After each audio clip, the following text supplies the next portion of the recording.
21 साल बाद आपने देखा 2003 में last time PIA Pakistan international airline ने प्रॉफिट जो है वो जनरेट किया था। उसके बाद से हम खसारे में ही हैं। आए रोज़ तरह तरह की खबरें, हमारे पास फ्यूल के पैसे नहीं हैं, जहाज़ हमारे ग्राउंड हो गए, फ्लीट कम होता रहा, भर्तियां होती रहीं, तनख्वाहों के पैसे नहीं हैं। मतलब गवर्नमेंट ने जनाब 800 अरब का जो खसारा था वो अब खुद ऑन कर लिया।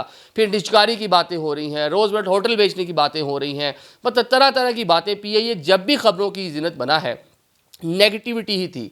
लेकिन आज कम से कम हम भी तनकीद करते रहे जहाँ पे गलत था। डेफिनेट जब गलत चीज़ों की तनकीद करनी है ना, तो आज एक अच्छी चीज़ है पीआईए की पूरी जो मैनेजमेंट है, उसमें जो सीईओ साहब हैं आमिर हयात साहब, इनसे रिलेटेड ये हैं, नीचे जितने लोग हैं, मतलब पूरा स्टाफ जो पीआईए के अंदर, एक स्वीपर से लेके और एक आपकी जो हायरार्की में जो सबसे टॉप पे बंदा बैठा हुआ है, मैं तो ख्वाजा आसिफ का भी नाम ले देता हूँ, चलें बाकी छोड़ दें।